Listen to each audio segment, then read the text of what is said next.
ज्योतिषशास्त्रानुसार यंदा अक्षय तृतीयेला एक नाही, दोन नाही, तर तब्बल 3 शुभयोग एकत्र येत आहेत. आणि या विशेष दिवशी 8 राशींवर धनवर्षा होणार असल्याचं सांगितलं जातंय. नशिबाची लॉटरी लागल्यासारखा हा काळ असेल.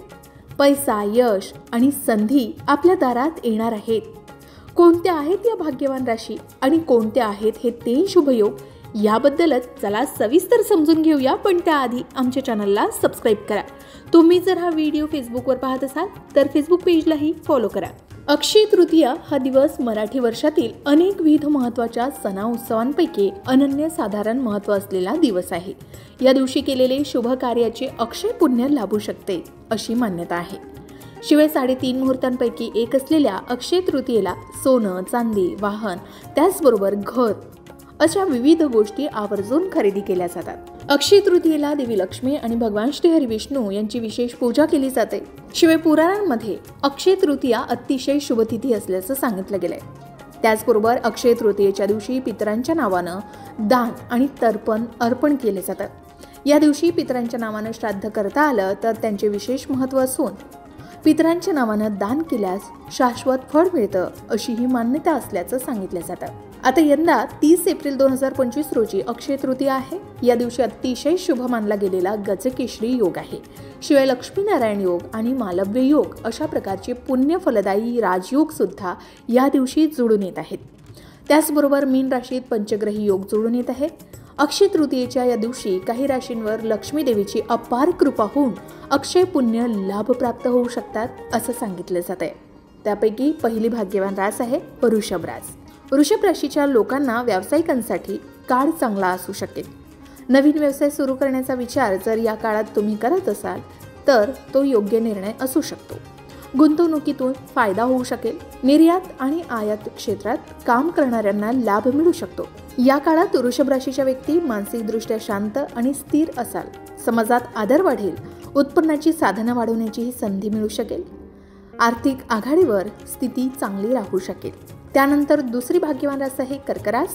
कर्क राशीच्या लोकांसाठी नशिबाची पूर्ण साथ या काळात मिळू शकेल. नोकरी करणाऱ्यांना लाभ मिळू शकतात. वाहन, घर आणि मालमत्तेशी संबंधित बाबींमध्ये फायदे मिळू शकतात. घरात किंवा कुटुंबात कोणताही शुभ कार्यक्रम होऊ शकतो ज्यामध्ये सहभागी होऊ शकतात. घरात सुख आणि शांती राहू शकेल. कुटुंबासोबत चांगला वेळ जाईल. शिवाय आर्थिक परिस्थिती चांगली राहणार आहे. त्यानंतर तिसरी भाग्यवान रास आहे तूळ रास. तूळ राशीच्या लोकांना विविध लाभ प्राप्त होऊ शकतील. देवी लक्ष्मीच्या कृपेनं काही जुने अडकलेले पैसे सुद्धा या काळात परत मिळते. उत्पन्नाचे नवीन स्रोत अचानक दिसू शकतात. नजीकच्या भविष्यात नवीन घर किंवा नवीन वाहन खरेदी तुम्ही करू शकता. त्यानंतर चौथी भाग्यवान रास आहे वृश्चिक रास. वृश्चिक राशींना सुद्धा या काळात खूप फायदे मिळू शकतात.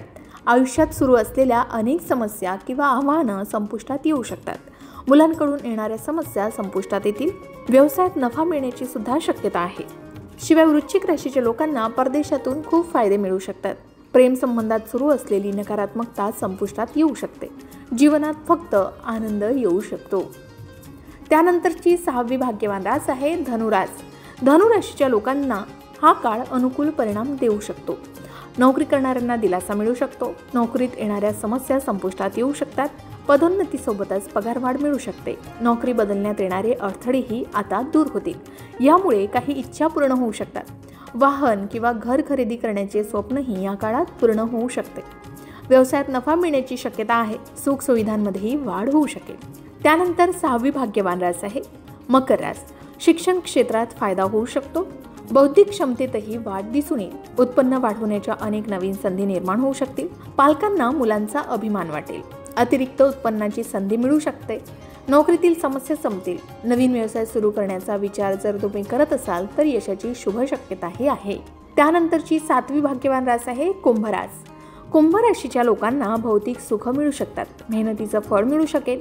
कामाचे कौतुक होऊ शकते. प्रगतीच्या अनेक संधी मिळू शकतात. व्यवसाय सुरू करण्याचा विचार जर तुम्ही करत असाल तर अपेक्षित यश मिळण्याची शक्यता आहे. जुने प्रलंबित पेमेंट्स किंवा आर्थिक मदत अचानक मिळू शकते. यश मिळेल. अचानक करिअरशी संबंधित काही चांगल्या बातम्याही मिळू शकतात.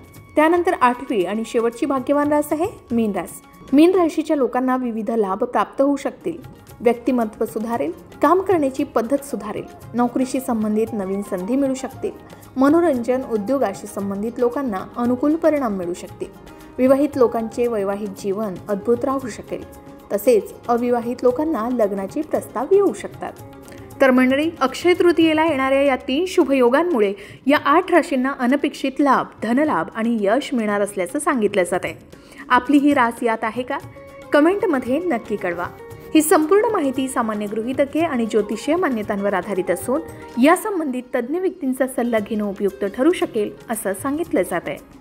अशाच प्रकारच्या माहितीपूर्ण व्हिडिओसाठी लोकमत भक्ती चॅनलला नक्की सबस्क्राईब करा आणि बेल आयकॉनला क्लिक करा, म्हणजे आमच्या नवनवीन व्हिडिओचं नोटिफिकेशन तुम्हाला मिळत राहील. तसेच योग्य आध्यात्मिक मार्गदर्शनासाठी लोकमत भक्तीच्या फेसबुक पेज आणि इन्स्टा पेजला लाईक आणि फॉलो करायला विसरू नका.